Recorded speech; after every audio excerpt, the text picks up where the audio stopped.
Welcome back. Phone tapping కేసులో SIT దూకుడు పెంచింది. మాజీ సీఎస్ సోమేష్, మాజీ ఇంటెలిజెన్స్ చీఫ్ నవీన్ చంద్రను విచారించిన సిట్ రెండోసారి స్టేట్మెంట్ రికార్డ్ చేసింది. మరోసారి ఈ కేసులో అరెస్ట్ అయిన నిందితులను అలాగే ట్యాపింగ్ బాధితులను సిట్ విచారించనుంది.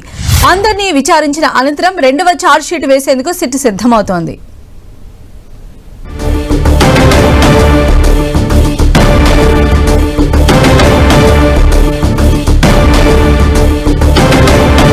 మరిన్ని అప్డేట్స్ మా ప్రతినిధి కిరణ్ అందిస్తారు. కిరణ్, ఫోన్ ట్యాపింగ్ కేసులో కొత్తగా ఏర్పడిన సిట్ మరింత దూకుడుగా వివరిస్తున్నట్లుగా మనం చెప్పుకోవాల్సింది. ఇప్పటికే ఈ కేసుకు సంబంధించి గతంలో ఏర్పాటు చేసిన సిట్ చాలా కీలక విషయాలు కాబట్టే ప్రయత్నం చేసింది. కానీ రెండోసారి ఛార్జ్ షీట్ దాఖలు చేసేందుకు కొత్తగా ఏర్పడిన సిట్ ప్రయత్నాలు ముమ్మరం చేసినట్టుగా మనం చెప్పుకోవాలి. అందులో భాగంగా అప్పటి ప్రభుత్వంలో కీలక పాత్ర పోషించిన మాజీ సీఎస్ సోమేష్ కుమార్ తో పాటు ఇంటెలిజెన్స్ చీఫ్ నవీన్ చంద్ర తో పాటు మరొక వ్యక్తిని కూడా కొద్ది రోజుల క్రితం విచారించి వాళ్ళ స్టేట్మెంట్ రికార్డ్ చేసినట్టుగా తెలుసు. ఎందుకంటే ఈ కేసుకు సంబంధించి ఇప్పటికే నిందితులుగా ఉన్న వారందరికీ బెయిల్ వచ్చిన నేపథ్యంలో తిరిగి వారందరినీ మరొకసారి విచారించి రెండో ఛార్జ్ షీట్ సిద్ధం చేసేందుకు కసరత్తు చేసినట్టుగా చెప్పవచ్చు. ఇప్పటికే ప్రభాకర్ రావుని రెండోసారి కస్టడీ విచారణలో సిట్ ప్రత్యేక బృందం కూడా విచారిస్తున్న నేపథ్యంలో మరొకసారి ఈ కేసుకు సంబంధించి గతంలో ఎవరైతే అప్పటి ప్రభుత్వాల్లో కీలక పాత్ర పోషించారు ఫోన్ ట్యాపింగ్ సంబంధించి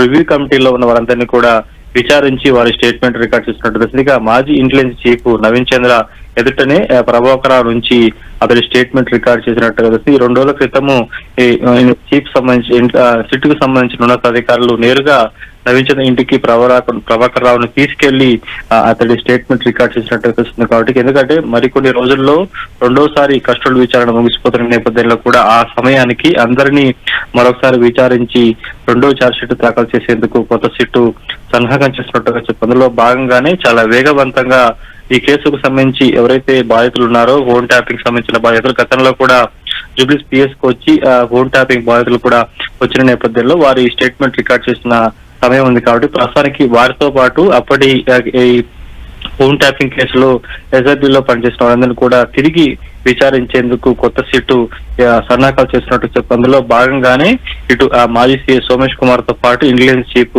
నవీన్ చంద్ర తో పాటు అప్పుడు జిఏడి సెక్రటరీగా పనిచేసిన ఆయనను కూడా విచారించి అతడి స్టేట్మెంట్ రికార్డ్ చేసినట్లుగా తెలుస్తుంది. Okay, right Kiran.